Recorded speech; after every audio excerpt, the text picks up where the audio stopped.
வணக்கம், இது உங்கள் study with Dharshini YouTube channel. இன்னைக்கு நம்ம 6ஆம் வகுப்புல இருக்க தேர்ட் டேர்ம்ல இருக்க தேர்ட் யூனிட், அதாவது குப்தர்கள், பேரரசுகளின் காலம், குப்தர் வர்தனர், இந்த பாடத்துல உள்ள புக் பேக் சொல்யூஷன் தான் நம்ம இன்னைக்கு பார்க்க போறோம். வாங்க பார்க்கலாம். சரியான விடையை தேர்ந்தெடுத்து எழுதுக. முதல் கேள்வி, குப்த வம்சத்தை நிறுவியவர் ஸ்ரீகுப்தர்.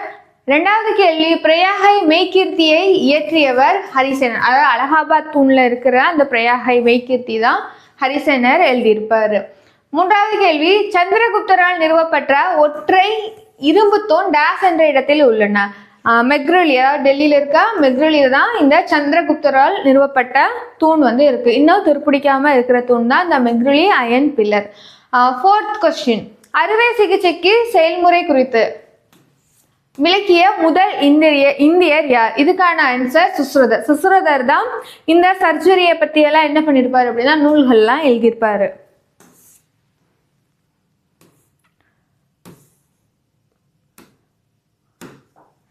ஐந்தாவது கேள்வி, வங்காளத்தின் கவுட அரசர் யார்? கவுட அரசர் சசாங்கர்.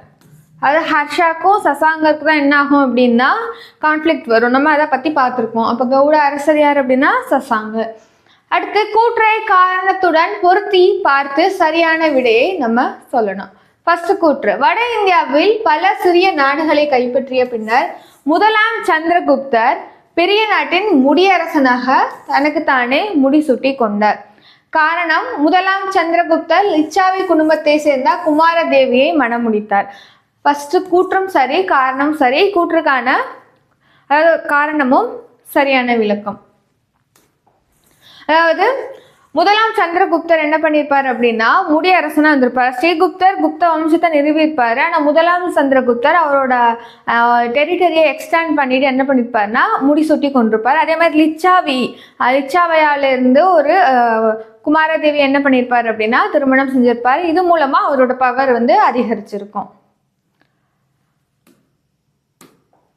இரண்டாவது கேள்வி, கூற்று, தென்னிந்திய அரசர்களோடு இரண்டாம் சந்திரகுப்தர் சுமூகமான உறவை கொண்டிருக்கவில்லை.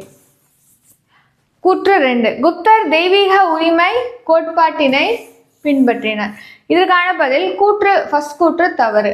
ஏன்னா தென்னிந்தியாவில் இருக்கவங்களோட தான் அந்த சாமந்தா சிஸ்டம் சொல்லி ஒரு சிஸ்டம் ஃபாலோ பண்ணியிருப்பாங்க. அதாவது இவங்க வரி கட்டுவாங்க. யார் அப்படின்னா தென்னிந்திய அரசர்கள். அப்போ இந்த ஃபர்ஸ்ட் ஸ்டேட்மெண்ட் தவறு. அவங்க தான் டிவைன் ரைட்ஸ், தெய்வீக உரிமையை பத்தி குப்த அரசர்கள்லாம் என்ன பண்ணியிருப்பாங்க அப்படின்னா ஃபாலோ பண்ணியிருப்பாங்க. முதல் கூற்று தவறு, இரண்டாவது கூற்று சரி. கீழ்காண்பவனவற்றில் கால வரிசைப்படி அமைந்துள்ளது எது? அதாவது குப்த வம்சத்துல ஃபர்ஸ்ட் ஸ்ரீகுப்தர் நிறுவிப்பாரு. அதுக்கடுத்து முதலாம் சந்திரகுப்தர், அதுக்கடுத்துதான் சமுத்திரகுப்தர், அதுக்கடுத்துதான் இரண்டாம் சந்திரகுப்தர். இதுக்கான ஆன்சர் பார்த்தோம்னா ஸ்ரீகுப்தர், முதலாம் சந்திரகுப்தர், சமுத்திரகுப்தர். விக்ரமாதித்யங்கிறது இரண்டாம் சந்திரகுப்தரோட வேறு பெயர் தான் விக்ரமாதித்யர். நான்காவது கேள்வி, கீழ்காணும் கூற்றுகளை சிந்திக்கவும், எது சரியானது என்பதை நம்ம கண்டறியணும். ஃபர்ஸ்ட் ஸ்டேட்மெண்ட், அதிக வட்டிக்கு பணத்தை கடன் கொடுக்கும் முறை பழக்கத்தில் இருந்தது. அதாவது குப்தர்கள்ல இந்த பழக்கம் இருந்திருக்கும். இது சரி. மண்பாண்டம் செய்தல், சுரங்கம் தோண்டுதல் செழித்தோங்கிய தொழில்களா இருக்கும். இது இருந்திருக்கும், ஆனா செழித்தோங்கிய தொழிலா இருந்திருக்காரு. அப்ப இந்த ஸ்டேட்மெண்ட் தவறு. இதுக்கான ஆன்சர் 1 சரி. ஐந்தாவது கேள்வி, பொருந்தாததை வட்டமிடுக. காளிதாசர், ஹரிசேனர், சமுத்திரகுப்தர், சரகர். இதுல பொருந்தாதது சமுத்திரகுப்தர். ஏன்னா சமுத்திரகுப்தர் குப்த பேரரசுல வர ஒரு அரசர், காளிதாசர் ஒரு கவிஞரா இருப்பாரு, ஹரிசேனரும் இந்த மெய்கீர்த்தி, அலகாபாத் மெய்கீர்த்தியெல்லாம் எழுதியிருப்பாரு ஹரிசேனர், அவைகள புலவர். சரகருங்கிறவர் ஒரு மருத்துவத்துல ரொம்ப புகழ் பெற்றவர். சரக சம்ஹிதா என்ற நூல்லாம் எழுதியிருப்பாரு சரகர். அதனால சமுத்திரகுப்தர் அரசர், அதனால பொருந்தாதது சமுத்திரகுப்தர். இரண்டாவது ரத்னாவளி, ஹர்ஷசரிதா, நாகானந்தா, பிரியதர்ஷிகா. இதுல பொருந்தாதது ஹர்ஷசரிதா. ஏன்னா ஹர்ஷசரிதாங்கிறது பாணர் எழுதுனது. அதாவது ஹர்ஷரோட அவையில இருந்த பாணர் எழுதுனது தான் இந்த ஹர்ஷசரிதா. ரத்னாவளி, நாகானந்தா, பிரியதர்ஷிகா ஹர்ஷரே டைரக்டா எழுதின நூல்கள் தான் அந்த 3 நூல்களும். கோடிட்ட இடங்களை நிரப்புக. இலங்கை அரசர் சமுத்திரகுப்தரின் சமகாலத்தவர் அவர். சமுத்திரகுப்தரோட சமகாலத்தில் இருந்த இலங்கை அரசர் யார் அப்படின்னா ஸ்ரீமேகவர்மன்.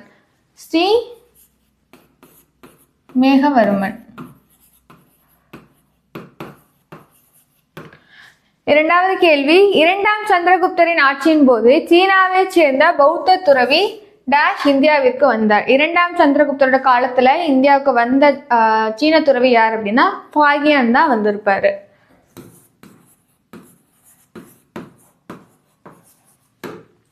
மூன்றாவது கேள்வி, டேஷ் படையெடுப்பு குப்தர்களின் வீழ்ச்சிக்கு வழிகோலியது. ஹூனர்களின் படையெடுப்பு தான் குப்தர்களோட வீழ்ச்சிக்கு வழி ஆயிருக்கும்.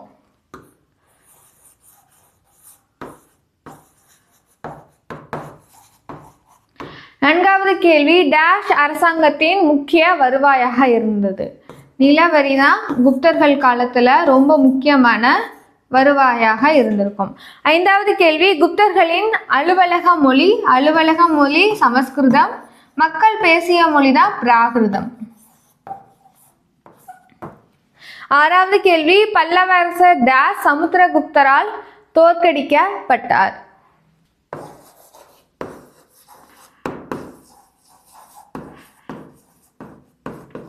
விஷ்ணுகோபன் தான் பல்லவ அரசர் சமுத்திரகுப்தரால் தோற்கடிக்கப்பட்டிருப்பாரு. ஆன்சர் விஷ்ணுகோபன். ஏழாவது கேள்வி, வர்த்தன அரச வம்சத்தின் புகழ்பெற்ற அரசர் யார்? வர்த்தன அரச வம்சத்துல புகழ்பெற்ற அரசர் ஹர்ஷர் தான். ஹர்ஷவர்த்தனர் புகழ்பெற்ற அரசர்.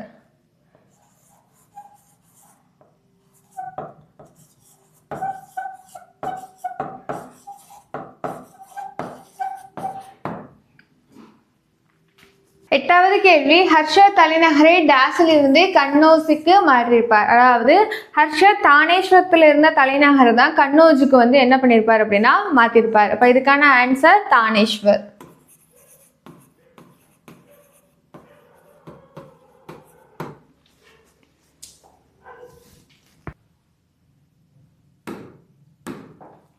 சரியா தவறா? முதல் ஸ்டேட்மெண்ட், தன்வந்திரி மருத்துவத்துறையில் புகழ்பெற்ற அறிஞராக திகழ்ந்தார். இந்த ஸ்டேட்மெண்ட் சரி.